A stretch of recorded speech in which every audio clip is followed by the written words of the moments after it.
दोस्तों, मैं पायल मैं महर्षि दयानंद माध्यमिक विद्यालय जो कि अड़ुका में स्थित है उस विद्यालय की 8वीं कक्षा की छात्रा हूँ। मैं आज आप सभी को हमारे सामाजिक विज्ञान की पुस्तक भाग 3 सामाजिक एवं राजनीतिक जीवन के द्वितीय पाठ धर्मनिरपेक्षता के बारे में बताना चाहती हूँ। तो दोस्तों, बात आती है धर्मनिरपेक्षता की। धर्मनिरपेक्षता क्या है? तो धर्म को राज्य से अलग रखना धर्मनिरपेक्षता कहलाता है।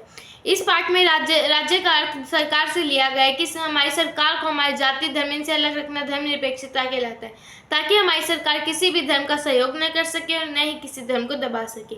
अब दोस्तों, अगली बात आती है कि धर्म को राज्य से अलग रखना क्यों जरूरी है। तो दोस्तों, धर्म को राज्य से अलग रखना इसलिए जरूरी है क्योंकि कई बहुसंख्यक लोग सरकार का सहारा लेकर अल्पसंख्यक लोगों को दबा देते हैं, जिससे उनमें बहुत से लोग आत्महत्या भी कर लेते हैं और उनमें भेदभाव की भावना उत्पन्न हो जाती है।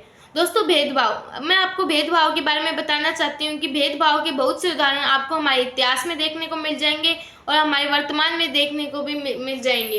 तो मैं आपको हमारे इतिहास के एक शासक हिटलर का उदाहरण देती हूँ कि हिटलर ने कैसे यहूदियों पर अत्याचार किए, जिससे 1.5 लाख से ज़्यादा लोग मारे गए। और मैं आपको हमारी पिछली पुस्तक से एक उदाहरण देना चाहती हूँ कि ओम प्रकाश वाल्मीकि एक विद्यार्थी था। उसके साथ उसके सहपाठियों ने तो सही, बल्कि उसके अध्यापकों ने भी इतना बुरा व्यवहार किया। उससे विद्यालय में झाड़ू निकलवाई, परंतु उसे झाड़ू निकालते हुए उसके पिताजी ने देख लिया। उसके पिताजी ने अध्यापकों के समक्ष क्रोध प्रकट किया, परंतु वे ज़्यादा कुछ नहीं कर सके क्योंकि वे नीची जाति के थे। इसी प्रकार दलित वर्ग को भी ऊंची जाति वाले लोगों ने अपना मकान किराए पे देने से मना कर दिया, जिससे उनके आत्मसम्मान को बहुत ठेस पहुंची। अब दोस्तों, अगली बात आती है कि भारतीय धर्मनिरपेक्षता क्या है। दोस्तों, मैं आपको बता दूं कि हमारे भारतीय संविधान में कहा गया है कि भारतीय राज्य धर्मनिरपेक्ष रहेगा। तो हमारे भारत को धर्मनिरपेक्ष बनाए रखने के लिए हमारी जनता के भी बहुत से कर्तव्य बनते हैं। तो मैं उनमें से कुछ कर्तव्य बताना चाहती हूँ कि जो हमारे देश की जनता को करने चाहिए।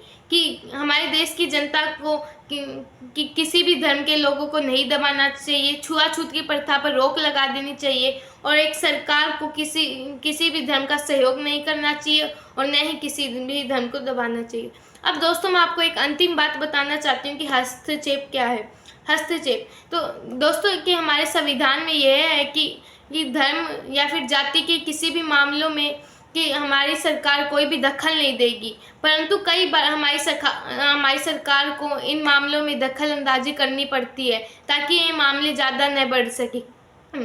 दोस्तों, मैं आपको एक बात और बता दूं कि हमारी सरकार लोगों के धर्म का सम्मान भी करती है। वह बहुत से धर्म के लोगों को कुछ चीज़ों के लिए छूट भी देती है। जैसे मैं आपको एक उदाहरण दूं कि हमारी सरकार सरदारों को हेलमेट पहनने के लिए विवश नहीं करती, क्योंकि वह जानती है कि पगड़ी पहनना सरदार की धार्मिक परंपरा में आता है, इसलिए वह उन्हें हेलमेट पहनने के लिए मजबूर नहीं करती। परंतु कोई सरदार अगर अपनी मर्जी से हेलमेट पहनना चाहे तो वह पहन सकता है। तो दोस्तों, मैं अपनी वीडियो यहीं समाप्त करती हूँ। मैं आशा करती हूँ कि आपको इस पाठ से कुछ जानकारी मिली होगी। धन्यवाद।